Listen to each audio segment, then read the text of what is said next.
गाए जा, खुशी के गीत गाए जा, ये जिंदगी है आम की, दुखों पे लुटाए जा. Greetings and Namaskar. Welcome to the channel Stories of an Era Gone By with Dr. Subhas Chatterjee. In this episode, we are going to talk about India's independence and the freedom movement. We have all heard the line, "De di hame aazadi, Bina Kharag, Bina Dhaal."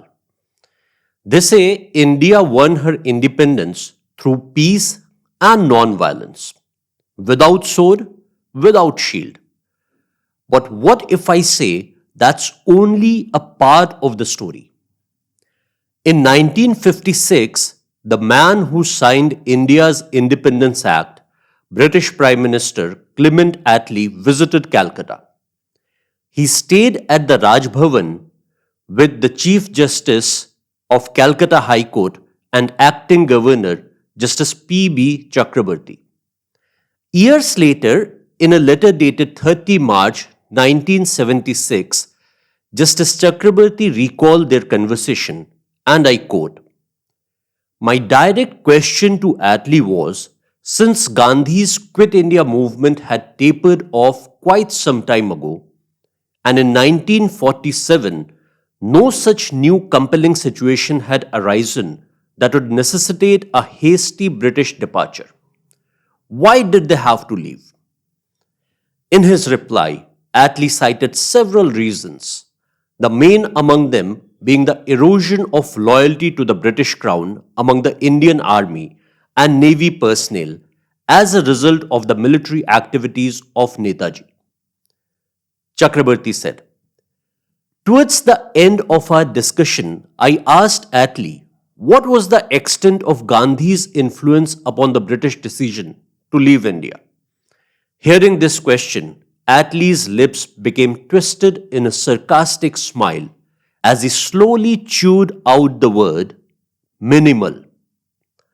According to Attlee himself, it wasn't just non-violence. It was the fear of revolt within the Indian armed forces that finally broke the British Empire's nerve. Think about it.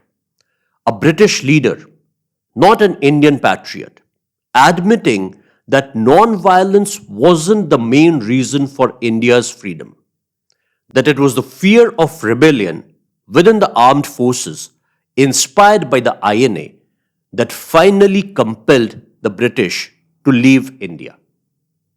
However, let me tell you that many historians do not consider the letter written by Justice Chakrabarti and published in historian R.C. Majumdar's book as a credible primary source. Hence, this claim is seen by many as an apocryphal claim. Even if we consider this as an apocryphal claim, the book titled The Last Years of British India, authored by the British historian Michael Edwardes and published in London in the year 1963, echoes the same sentiments in the British camp immediately before and during India's independence. On page 93 of his book, Michael Edwardes says, and I quote, "It slowly dawned upon the government of India that the backbone of the British rule, the Indian Army, might now be no longer trustworthy. The ghost of Subhas Bose, like Hamlet's father, walked the battlement of Red Fort, where the INA soldiers were tried, and his suddenly amplified figure overawed the conference that was to lead to independence." Even in an interview aired on BBC in 1955, where British journalist Francis Watson of BBC was in conversation with B.R. Ambedkar, the father of the Indian Constitution, Baba Saheb Bhimrao Ambedkar said, and I quote, "I don't know how suddenly Mr. Attlee agreed to give Indian independence. It seems to me that from the analysis I made about, two things led to the Labour Party to take this decision. One is the National Army that was raised by Subhas Chandra Bose. The British had been ruling this country with the firm belief that whatever may happen in this country, whatever the politicians may do, they will never be able to change the loyalty of soldiers.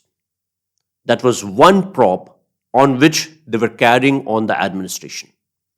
And that thing was completely dashed to pieces. They found that soldiers could be seduced to form a party or a battalion to blow off the British. And now they say, "De di hame aazadi, Bina Kharag, Bina Dhaal." Was our freedom truly Bina Kharag, Bina Dhaal? Or did the courage, sacrifice, and rebellion from Bose's INA to naval uprising made the Raj realize its days were numbered? Wasn't it the valiance and defiance of countless Indians, soldiers, sailors, and revolutionaries that forced the British to leave India? The non-violence movement definitely had an immense contribution. It did have. It mobilized the masses, created an awareness in them, and motivated them to demand for their freedom. But to say, "De di hame aazadi, Bina Kharag, Bina Dhaal," and to teach our children this incomplete fact is to be grossly unjust to those who sacrificed their lives for the freedom of this nation. Perhaps history's greatest act of non-violence was made possible by those ready to fight. Maybe it's time we tell the whole story of India's independence.